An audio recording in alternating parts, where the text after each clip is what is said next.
अस्सलाम वालेकुम नाज़रीन इकराम, हमारे अंदर किस कदर घटियापन और नीचपन आ चुका है ये ख़बर पहले सुन लीजिए, फिर इस पर मैं अपना तबसरा भी करता हूँ।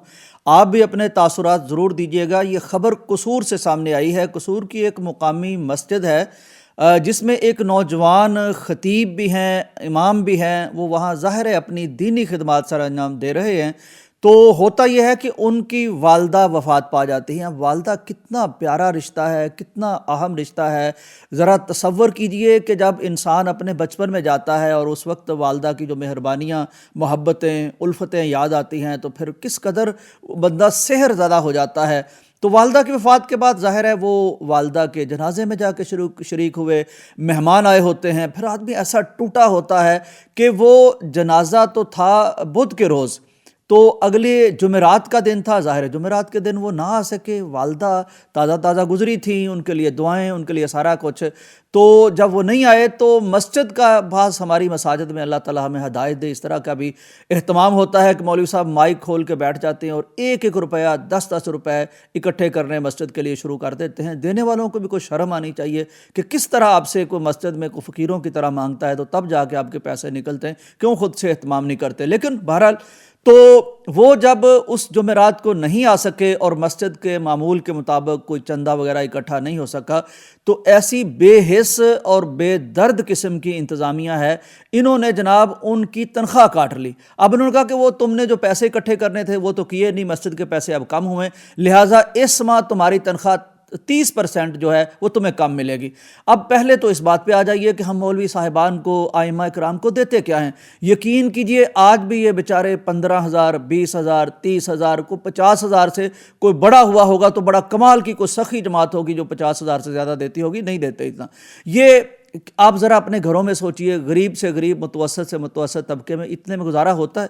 और फिर आप इन उलमाए कराम को देखिए, मौलवी हजरात को देखिए कि हमारे घर कोई फौतगी हो जाए, किसी इंतज़ामिया में से किसी के वालदा फौत हो जाए ना, 3 दिन बेचारे इस इमाम से वो दुआएं करवाते रहेंगे हर नमाज के बाद। इमाम साहब दुआ करना, वालदा के दर्जात बुलंद हो जाए। कोई नौकरी चाहिए बच्चे को, ये दुआ करते हैं।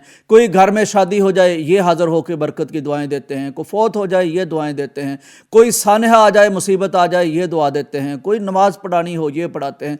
कोई ऐसा काम जहां अल्लाह से ताल्लुक़ की कोई बात हो और मौलवी साहब आपके पास हाज़िर ना हुए हों और मौलवी साहब ने कभी इनकार किया हो, तो ये कैसी बातें अब हम कर रहे हैं। मुझे एक वाक़या याद आ गया। मुफ्ती मोहम्मद अजमल भट्टी साहब ने यह वाक़या हमें सुनाया कि एक जगह इंतज़ामिया में से किसी ने अपने इमाम साहब से कहा कि इमाम साहब, ये हमारा बेटा है, पढ़ लिख गया है, इसको आप जनाब नौकरी चाहिए, तो दुआ फरमाइए अल्लाह ताला इसको कोई बेहतरीन नौकरी और अच्छी तनख्वाह वाली नौकरी अता फरमाए।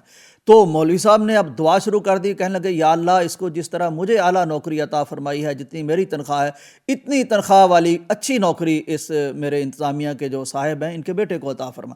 अब ये दुआ जब की मौलवी साहब ने, तो वो तो जनाब हत्थे से उखड़ गया कि तुम, मतलब इस तरह की तनख्वाह में गुजारा होता है, कैसी दुआ कर दी मेरे बेटे के लिए। तुम्हें कोई ख्याल आना चाहिए था कि कितने अखराजात हैं, कितने मामलात हैं, बच्चे होने हैं, इसके इसके 100 तरह के अखराजात होते हैं और तुमने दुआ ये कर दी। उनका मौलवी साहब, मैं भी, जनाब सदर साहब या जो मुहतमम साहब या मेरे इंतज़ामिया के मुअज़्ज़र रुकन साहब है, मैं भी इंसान हूँ, मैं भी यहाँ दीन की खिदमत कर रहा हूँ। तो अगर ये तनख्वाह कम है तो मेरे मतलब भी आप गौर फरमा सकते थे। अब अपने बेटे पे बात आई है तो आपको बड़ा एक धचका लगा है और अफसोस हुआ है मेरी दुआ पर।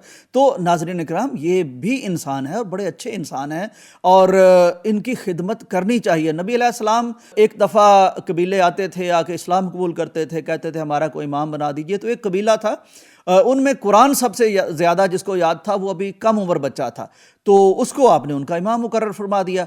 अब वो जब जमात जाके उस बच्चे ने करवाई, तंगी उसरत का ज़माना था, पूरा लिबास नहीं था, जब जमात करवाई तो ज़ाहिर है वो थोड़ा सा ना, उनकी वो चीज़ें, वो जिस्म की बॉडी नज़र आ गई जो नहीं नज़र आनी चाहिए थी। तो एक ख़ातून पीछे खड़ी थी, ज़ाहिर है वो, उसने कहा कि किस तरह के तुम लोग हो, अपने इमाम के सतर का तो ख्याल कर लो, अपने इमाम को लिबास तो पूरा दे दो। तो कहते हैं, वो सहाबी बताते हैं, वो उस वक्त तो बच्चे ही थे, कहते हैं कि پھر ان سب نے پیسے اکٹھے کر کے میرے لیے بڑا شاندار لباس مجھے مہیا کیا، اور میں نے زندگی میں اتنا اچھا اور شاندار لباس پہلی دفعہ پہنا تھا۔ تو یہ تکریم ہوتی ہے۔ کبھی تاریخ اسلامی میں نکال کے دیکھیے کہ اسلامی ادوار میں، خلفائے راشدین کے دور میں، اس کے بعد کے دور میں سکالرز کے کتنے بڑے بڑے وظیفے ہوتے تھے، اور پھر ذرا اس دور کو دیکھیے، عباسی دور میں، جب دنیا بھر میں ہم کہتے ہیں نا کہ مسلمانوں نے سائنس کی ایجادات کر کے دی تھی، تو وظائف یعنی ان کی تنخواہیں کس قدر عظیم الشان رکھی جاتی تھی اسکالرز کی، کو کسی بھی فن کا ماہر یا ایکسپرٹ ہوتا تھا۔ تو آج ہمارے زوال کی ایک وجہ یہ بھی ہے کہ ہم اپنے ان دینی اسکالرز کو، اپنے علماء کرام کو بھی کمی کمین سمجھنے کی نیچ اور گھٹیا ذہنیت پر کاربند ہیں۔ تو کچھ خدا کا خوف کیجئے، کو مرنا بھی ہے ہم نے، ذرا عام انسان کی بھی والدہ فوت ہو جائے تو اس کو بھی غم کتنی دیر تک رہتا ہے۔ تو یہ تو آپ کے امام تھے، یہ تو آپ کی نمازوں کے امام تھے، اور آپ کی دعاؤں کے امام تھے، اور آپ کے لیے ہمیشہ اچھے الفاظ کہنے والے امام تھے، اور آپ کو دین سکھانے والے امام تھے۔ ان کے ساتھ یہ سلوک آپ نے کیا، پوری دنیا کی نظروں میں آپ لوگ گر گئے ہیں، اور لوگ سوچیں گے جب دینی لوگ اس طرح کے ہوتے ہیں، ان میں انسانیت کا عالم یہ ہوتا ہے، تو باقیوں کے ساتھ یہ کیا سلوک کریں گے۔ اصلاح کی ضرورت ہے، اللہ ہمیں توفیق دے۔